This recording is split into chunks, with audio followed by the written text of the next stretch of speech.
Hello बच्चों, आज हम लोग और एक नेम रिएक्शन सीखने वाले हैं बेटा। ठीक है, तो ऑलरेडी मैं सीरीज में एक एक नेम रिएक्शन एक्चुअली डिस्कशन कर रहा हूँ। ठीक है, आई थिंक आप लोग को अच्छा लग रहा होगा। या कोई भी प्रॉब्लम होता है तो आप मेरे को कमेंट बॉक्स में कमेंट कर सकते हैं, मैं उसके आंसर दे दूंगा बेटा। कहीं पर भी आपको समझने में कुछ दिक्कत आ रहा है तो आप आराम से आप बोल सकते हैं। और ऑलरेडी मैं लास्ट टाइम और एक बोला था, जैसे अभी मैं ऑर्गेनिक केमिस्ट्री का नेम रिएक्शन का सीरीज उठाया हूँ। हो सकता है मतलब नेक्स्ट टाइम में मैं इनऑर्गेनिक कोई पार्ट डिस्कशन करूंगा, उसके बाद फिजिकल केमिस्ट्री का डिस्कशन करूंगा, जो मेन टॉपिक होगा। ठीक है ना बच्चे, आपका कुछ टॉपिक डिमांड है तो आप मेरे को बोल सकते हैं कि इस टॉपिक के ऊपर आप वीडियो बना दीजिए सर, मैं बना दूंगा, कोई इशू नहीं उसमें। ठीक है ना बच्चे, तो बात ऐसा है, आज फिर मैं तो बैक टू द और मेन पार्ट। तो आज हम लोग क्या करेंगे, जो नेम रिएक्शन एक डिस्कशन करने वाले। और एक नेम रिएक्शन मतलब एक फेमस रिएक्शन है, ऐसे भी बात नहीं है कि नेम रिएक्शन एक फेमस रिएक्शन है कि नहीं। तो इसमें आज हम लोग डिस्कशन करेंगे जिस कॉम्पाउंड मतलब जिस रिएक्शन का नाम है बच्चे एल्डोल रिएक्शन। क्या है बच्चे? एल्डोल रिएक्शन है कि नहीं, एल्डोल रिएक्शन। और एक काम भी इसको किया जाता है, और कभी कभी इसको बोलता है एल्डोल कंडेंसेशन। एल्डोल कंडेंसेशन, बात को समझने की कोशिश करना। एल्डोल कंडेंसेशन है कि नहीं। तो ये आज हम लोग डिस्कशन करने वाले हैं, ये हम लोग आज डिस्कशन करते हैं। सर होता क्या है, मैं फिर एक बार बता रहा हूं, ऑर्गेनिक केमिकल रिएक्शन जब भी होता है, ऑर्गेनिक केमिकल रिएक्शन जब भी होता है, हम जानते हैं जो अब एल्डोल रिएक्शन जो होता है, एल्डोल रिएक्शन सर इसका रिएक्टेंट क्या है, क्योंकि यही मेन पार्ट हम लोग क्या करते हैं। ऑर्गेनिक मेन फंड क्या है, ऑर्गेनिक कोई भी केमिकल रिएक्शन हो रहा है तो उसमें रिएक्टेंट रहेगा, उसमें रिएजेंट रहेगा। जब भी आप रिएक्टर में उस टाइप का रिएजेंट डालेंगे, आपका ये प्रोडक्ट फॉर्मेशन हो जाएगा। ये जनरल बात मैं आपको बता रहा हूं, समझ लो ना। तो सर एल्डोल रिएक्शन में रिएक्टेंट कैसे टाइप का होना चाहिए, ध्यान से समझिए। ये कॉम्प्लीमेंट्री मतलब पूरा एकदम आसपास है कैनियल रिएक्शन। ऑलरेडी मैं लास्ट क्लास में मतलब जो सीरीज में मैं आपको अभी बताया कुछ समय पहले, जे हम लोग मेन जो आप सबसे आप जानते हैं एक रिएक्शन जो है कैनिजरो नहीं होगा तो एल्डोल होगा तो कैनिजरो नहीं होगा, मतलब कॉम्प्लीमेंट्री, अब ऐसे भी बोल सकते हैं। ठीक है ना, क्या मतलब सर क्या बोल, और एक बार बताइए तो क्या बोल रहे हैं कि कैनिजरो होगा। मैं बोलने की कोशिश किया, समझ रहे कि नहीं। तो हम लोग ये बोलने की मैं कोशिश किया हूं, मैं ये बोलने की कोशिश किया हूं। ठीक है ना, मैं ये बोलने की कोशिश किया हूं, जो कोई भी एल्डिहाइड रहे, समझ रहे कि नहीं, कोई भी एल्डिहाइड रहे और यहाँ और कोई कीटोन भी रह सकते हैं, कोई कीटोन भी रह सकता है, इसमें बहुत बड़ी बात नहीं है, कीटोन हो सकता है। और आप आर जानते ही, आर क्या है, एल्काइल ग्रुप। आर क्या है बच्चे, एल्काइल ग्रुप है कि नहीं। ये आर मतलब एल्काइल ग्रुप है, ये कीटोन है या एल्डिहाइड। और हम लोग देखिए ध्यान देना, हम लोग क्या बोले थे, इसमें बोला है एल्डिहाइड हो कीटोन हो कुछ भी हो, ये जो सीओ का रेफरेंस में सीओ का हिसाब से कुछ भी रहे, ये एल्डिहाइड कंपाउंड है। बात को समझने की कोशिश करें, ये एल्डिहाइड कंपाउंड है, और ये क्या है बेटा, ये कीटोन कंपाउंड है कि नहीं, ये कीटोन कंपाउंड है। इसमें हम लोग देखेंगे तो बात को समझने की कोशिश करिए, जो इसके रेफरेंस में ऑलरेडी कैनिजरो में डिस्कशन कर चुका हूं। सीओ का रेफरेंस में ये जो कार्बन होता है, ये अल्फा कार्बन इसको बोला जाता है, अल्फा कार्बन है कि नहीं, अल्फा कार्बन। इसके रेफरेंस में ये कार्बन का मतलब फिर अल्फा कार्बन। यहां ये बोलता है ऐसा एल्डिहाइड हो या कीटोन रिएक्टेंट हो जिसका अल्फा कार्बन sp3 होता है, जानते हैं sp3 होना भी चाहिए, होना चाहिए, इस अल्फा कार्बन sp3 होना चाहिए, और उसमें मिनिमम एक हाइड्रोजन होना चाहिए, अल्फा हाइड्रोजन। समझ ना, अल्फा कार्बन के साथ जो हाइड्रोजन अटैच रहता है उसको हम लोग अल्फा हाइड्रोजन बोलते हैं। इधर क्लियर बेटा, कोई प्रॉब्लम? मैं आगे में प्रोसीड कर रहा हूं, ध्यान से सुनना। तो मतलब सर एक बार मैं तुरंत एक बार रिकैप कर रहा हूं।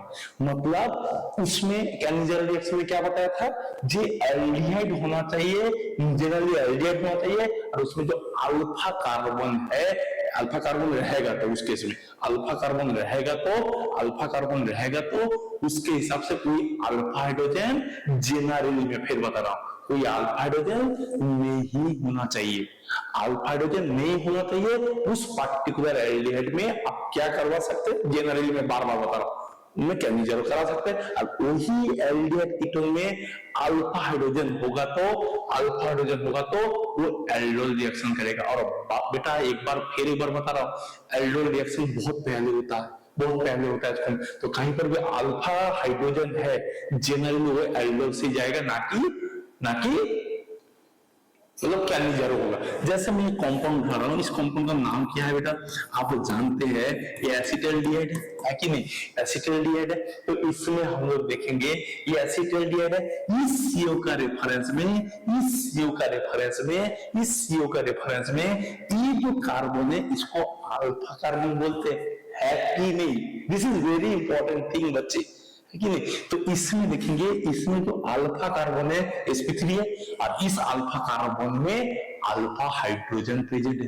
मतलब इसमें बेस दे देंगे तो कॉन्फर्म ये एल्डोल करेगा, ना कि कैनिजर करेगा। इस कंपाउंड का कॉमन नाम क्या है बेटा, आप जानते हैं, इस कंपाउंड का कॉमन नाम है acetaldehyde. This is very very important. Acetaldehyde तो वो क्या करेगा, एल्डोल करेगा। उसमें भी सही बात।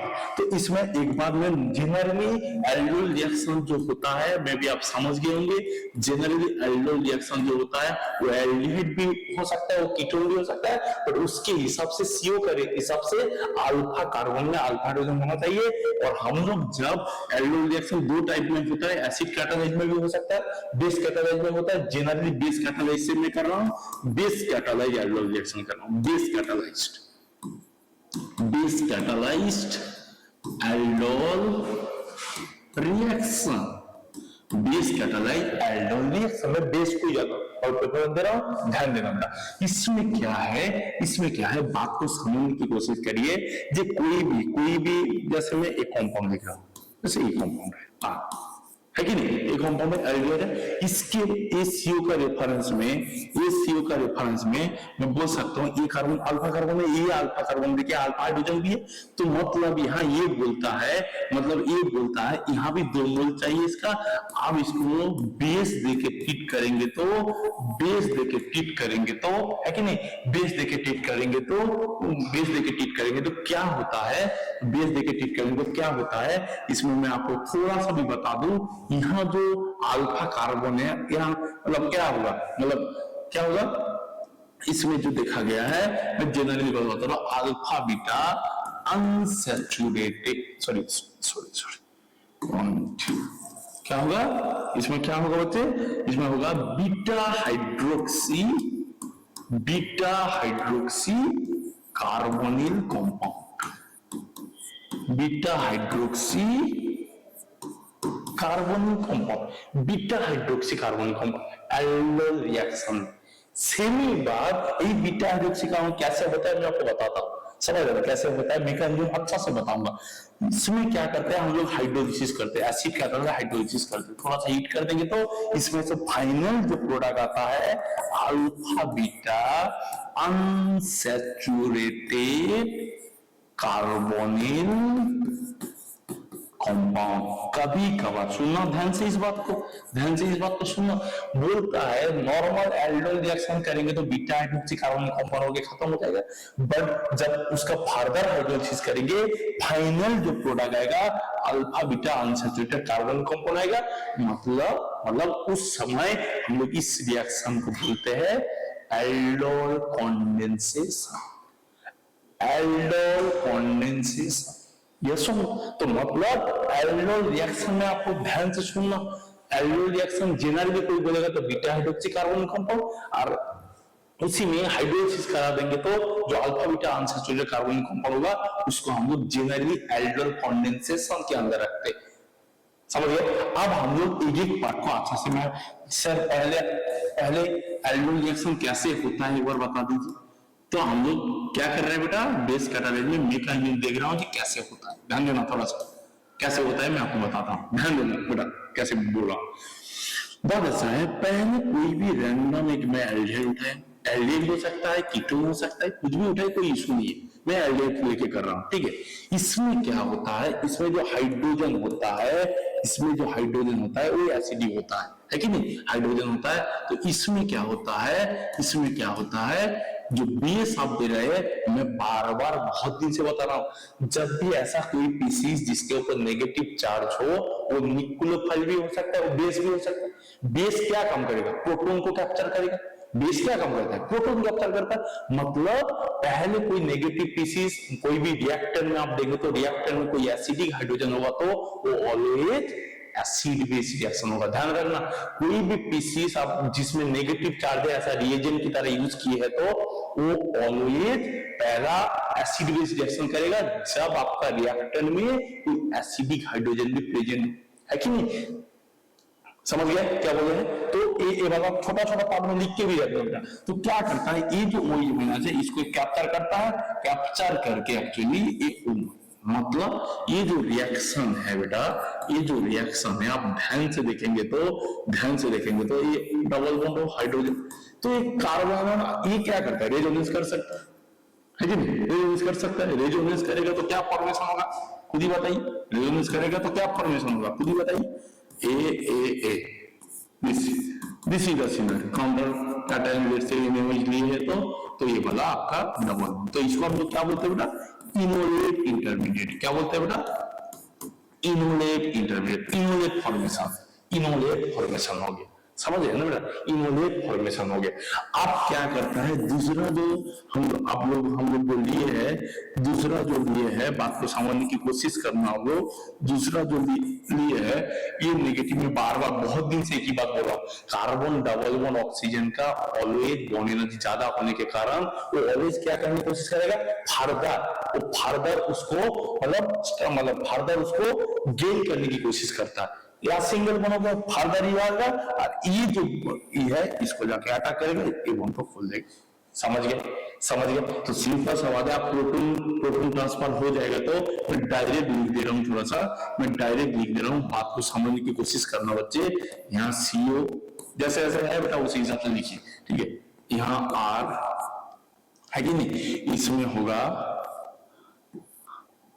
O, ठीक है। वो मैं डायरेक्ट लिख दे रहा हूं क्योंकि प्रोटोनेशन में ऑलरेडी बोल दिया, प्रोटोनेशन हो गया, ठीक है बेटा। प्रोटोनेशन हो गया तो इसमें ध्यान से देखिए, इसके रेफरेंस में ये अल्फा पोजीशन, ये बीटा पोजीशन, मतलब alpha beta hydroxy carbonic compound जो लिखे थे, देखिए यह लिखे थे, देखिए बीटा हाइड्रोक्सी कार्बोनिक कंपाउंड जो लिखे थे, मैं ऑलरेडी डिस्कस किया था ऑलरेडी। तो बेस कैटालाइज में इनोलेट के थ्रू आता है।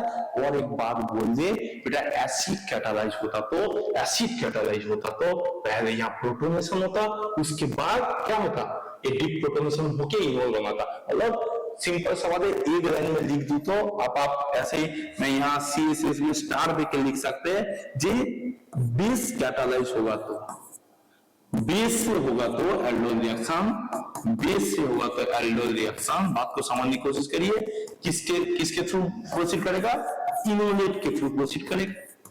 और एसिड दे देंगे तो मतलब H+ डाल देंगे तो जो एल्डोल रिएक्शन है वो किसके थ्रू प्रोसीड करेगा, इनोल के थ्रू प्रोसीड करेगा। ये बात बहुत इंपॉर्टेंट है, इसको थोड़ा सा स्टार देके लिख के रखें, ये बात बहुत इंपॉर्टेंट है। समझ गए कि नहीं, ये इंपॉर्टेंट लाइन है, इसको थोड़ा सा ध्यान से देख लीजिए, ठीक है। इनोल कोई पहला प्रोटोनेशन हो, उसके बाद जैसे डिप्रोटोनेशन उसी हिसाब से हो बेटा, कोई इश्यू की बात नहीं। मैं एक मैकेनिज्म दिखा दिया। अब क्या होता है, ये वाला फॉर्मेशन जब हो गया है, ये वाला जब फॉर्मेशन हो गया, बात को समझने की कोशिश करिए। हम लोग क्या करते हैं, जो बीटा हाइड्रोक्सी जो आपका कंपाउंड फॉर्मेशन हो गया है बीटा हाइड्रोक्सी, इसको हम लोग क्या करते हैं बेटा, हाइड्रोलाइसिस करते हैं। क्या करते हैं बेटा, हाइड्रोलाइसिस करते हैं। This is very important thing. Hydrolysis करते हैं तो इसमें देखिए जो हाइड्रोजन है वो एसिडिक हाइड्रोजन, समझ है ना, एसिडिक हाइड्रोजन। और बेटा मैं बार बार बता रहा हूं, ये जो OH होता है ना, बहुत बढ़िया लिविंग ग्रुप नहीं होता है, बहुत बढ़िया लिविंग ग्रुप नहीं होता है। पोर लिविंग ग्रुप में आता है, वो स्लोली बहुत धीरे धीरे मतलब बाहर जाता है, लिविंग ग्रुप उतना बढ़िया नहीं होता। इस वजह से हम लोग हाइड्रोलिसिस करेंगे तो क्या होता है, ये जो रिएक्शन जाता है, हम लोग इसके बारे में थोड़ा डिटेल में बात करेंगे। E1CB मतलब पहले कॉन्जुगेट बेस फॉर्मेशन होता है, मतलब क्या होता है समझ गए, मतलब पहले डिप प्रोटोनेशन होता है, ध्यान देना ये यहाँ R, यहाँ नेगेटिव, यहाँ OH है कि नहीं, OH यहाँ R है, यस हाँ यस, तो दिस इज, तो ये जो नेगेटिव है इधर आएगा और इसको लात मार के निकाल देगा, तो अल्टीमेटली क्या फॉर्मेशन हुआ, मे बी आप समझ रहे हैं, मे बी आप समझ रहे हैं इस बात को। ये हाइड्रोजन है तो इसमें होगा ये हाइड्रोजन, इसमें होगा डबल बॉन्ड और इसमें R हो जाएगा, तो मतलब इसके रेफरेंस में ये अल्फा पोजीशन है बीटा, तो alpha beta unsaturated carbonic compound हो गया ना, alpha beta unsaturated carbonic compound हो चुका है मेरा, समझ गए बेटा, ये बहुत ज्यादा इंपॉर्टेंट है, इसको थोड़ा सा देख लेना। तो हम लोग और एक बात बता दूं, ये जो नॉर्मल रिएक्शन हम लोग किए, नॉर्मल रिएक्शन किए, मैं इसको शॉर्ट फॉर्म में एल्डिहाइड कंडेंसेशन हम लोग करते हैं, तो बेटा ये शॉर्ट फॉर्म में बता दे रहा हूं आपको, शॉर्ट फॉर्म में मैं बता दे रहा हूं। एल्डिहाइड कंडेंसेशन में हम लोग देखते हैं, जैसे मैं आपको एक कंपाउंड बता दे रहा हूं, एसिटाल्डिहाइड, लेट्स से एसिटाल्डिहाइड, ठीक है, एसिटाल्डिहाइड है तो हम लोग क्या करते हैं, एसिटाल्डिहाइड, ध्यान देना कैसे कर रहा हूं मैं, CH3 हाइड्रोजन एसिटाल्डिहाइड है, मैं एक एग्जांपल दे रहा हूं, इसमें क्या होता है, CH2 है कि नहीं, एक मिनट, CH2 COH, मैं इसको ब्रेक डाउन कर दिया, क्या होता है जब भी आप मतलब बेस देते हैं, ठीक है ना, नॉर्मली इसमें से आप ऐसे शॉर्टकट ट्रिक में याद रख सकते हैं, ये इसमें से वाटर निकाल दीजिए, बाकी जो है एजिटिन लिख दीजिए, double bond CH3 CH CHO, तो यहाँ क्या देखिए बेटा, alpha beta unsaturated carbonic compound हो गया, ये बहुत शॉर्टकट ट्रिक बता दिया मैं, समझ है ना, तो इसी हिसाब से आप कर सकते हैं, this is the particular product alpha beta unsaturated carbonyl compound, ये नॉर्मल बताओगे। एक लास्ट एक बार बता दूं आपको, लास्ट एक बार बताऊं, इसका सेकेंड टाइप का होता है, वो पहला टाइप का हो गया, वो जनरल वाला, सेकेंड वाला होता है क्रॉस्ड और mixed aldehyde, cross aldehyde condensation, तो क्या होगा सर, ध्यान से सुनिए इस बात को, जेनरली सपोज कहीं बेस, मैं बार बार जिसको भी बता रहा हूं, एसिड थोड़ा सा कम है, बेस सी ज्यादा है, सपोज एसिटाल्डिहाइड लिए है और आप लेट से यहां से क्या ले लिए बेटा, इस कंपाउंड का जनरल नाम क्या है, एसीटोन, इस कंपाउंड का जनरल नाम क्या है बेटा, एसिटाल्डिहाइड, एसीटोन एंड एसिटाल्डिहाइड, समझ ना, इसमें क्या होता है, किस इंटरमीडिएट के थ्रू रिएक्शन प्रोसीड हो रहा है, इनोलेट के थ्रू प्रोसीड हो रहा है, बेस लिए, सपोज इसको आप बेस से ट्रीट कर रहे हैं, NaOH से ट्रीट कर रहे हैं, 50% NaOH दिए तो लगभग कॉन्सेंट्रेटेड NaOH दिए, क्या होता है बेटा, जो मोस्ट स्टेबल इनोलेट फॉर्मेशन करेगा उसी से रिएक्शन होता है, तो जनरली देखा गया है जो ऐसा कीटोन हो जिसमें अल्फा हाइड्रोजन प्रेजेंट हो, ऑलवेज उसी में इनोलेट फॉर्मेशन होगा, क्योंकि उसका स्टेबिलिटी बहुत ज्यादा होता है, तो मतलब सर जिसका इनोलेट फॉर्मेशन होगा उसी से ही आप आराम से देखेंगे, तो पॉलिसियों में मतलब यहाँ तो एक्चुअली प्रोडक्ट आएगा, सपोज मैं यहाँ हाइड्रोजन लिख दिया, यहाँ से जो प्रोडक्ट आएगा वो वाटर को रिलीज करवा देगा, मतलब क्या हुआ, मतलब ये हुआ मतलब जो एसीटोन पार्ट रहेगा उसका इनोलेट होगा, एल्डिहाइड का नहीं, दिस इज वेरी इंपॉर्टेंट है कि नहीं, तो ये बहुत इंपॉर्टेंट है, तो इसमें हम लोग देखेंगे तो ये एक्चुअली क्या फॉर्मेशन हो रहा है sir, CH3H double bond CHCO CH3 है कि नहीं, और क्या, और कुछ नहीं, तो एक क्रॉस एल्डिहाइड मतलब एक कंपाउंड हो गया, ये कंपाउंड हो गया, मतलब alpha beta unsaturated carbon compound और एल्डोल कंडेंसेशन। सेकंड स्टेप ये है, तो सेकंड स्टेप में मैं डायरेक्ट कर दे रहा हूं, हाइड्रोलिसिस करेंगे। क्या सीखे? एसीटोन, एसीटोन का बात नहीं, कीटोन का इनलेट फॉर्मेशन होगा, ठीक है ना। इनलेट का स्टेबिलिटी के लिए बता रहा हूं, इंट्रामोलिकुलर, क्या है? Intra molecular aldol condensation. क्या है? Intramolecular aldol condensation. जैसे मैं आपको इधर ही बता दे रहा हूं, जैसे ये कंपाउंड है कि नहीं, ऐसे ये कंपाउंड CO 1 2 3 5 है। तो क्या होगा? अब इसको बेस देके ट्रीट कर दिए, इसको बेस और कॉरेस्पॉन्डिंग क्या दिए? हाइड्रोलिसिस कर दिए। क्या दिए है? हाइड्रोलिसिस और हीट कर दिए। क्या होगा? सेमी बात है, यहां से इनोवेट फॉर्मेशन होगा, यहां से अटैक करेगा, 1 2 3 4 5 मेंबर रिंग बना देगा, कोई इशू नहीं होगा। बट मतलब यही हुआ कि यहाँ जो 2 हाइड्रोजन होगा, यहां से वो निकल जाएगा, मतलब 5 मेंबर रिंग होगा। अच्छा से मैं बोल दूं तो 5 मेंबर रिंग होगा। जैसे आपका 5 मेंबर रिंग हो रहा है, 1 2 3 4 5, तो 1 2 3 4 पर 1 पोजीशन में COCH3 है, COCH3 और यहां से डबल बॉन्ड है, यही पूरा हो जाएगा। देखिए ना, alpha beta unsaturated carbon compound हो गया, मतलब इंट्रामोलिकुलर। एक ही कंपाउंड के अंदर कीटोन भी है, एक ही कंपाउंड के अंदर एल्डिहाइड भी है। तो इंट्रामोलिकुलर मेरे को बाहर से कुछ लेने की कोई जरूरत नहीं पड़ा। यहाँ देखिए 2 मॉलिक्यूल को 2 मोल लेना पड़ा था डिफरेंट डिफरेंट, यहाँ एक ही मॉलिक्यूल के अंदर ही रिएक्शन खत्म हो, समझ रहे हैं? तो ये बहुत ही ज्यादा एक इंपॉर्टेंट रिएक्शन है, इसको थोड़ा सा देख लेना बेटा, exam of point of view से बहुत ज्यादा इंपॉर्टेंट, बहुत ज्यादा इंपॉर्टेंट मैं बार बता रहा हूं, समझ रहे? तो मेरे को लगा कि एक पॉइंट में कोई दिक्कत नहीं है, दिक्कत होगा तो आप कमेंट कर सकते हैं, कोई स्पेसिफिक कोई क्वेश्चन भी होगा तो आप कर सकते हैं, मेरे को पूछ भी सकते हैं, कमेंट बॉक्स में कमेंट भी कर सकते हैं बेटा, नेक्स्ट क्लास में उसका डिस्कशन में कर दूंगा, कोई इशू नहीं, समझ गए? कोई प्रॉब्लम नहीं है। बात ऐसा है, तो हम लोग नेक्स्ट क्लास में और एक नेम रिएक्शन लाएंगे, उसको आराम से डिस्कशन करने वाले, है कि नहीं? ओके बेटा, see you in next class, bye बेटा।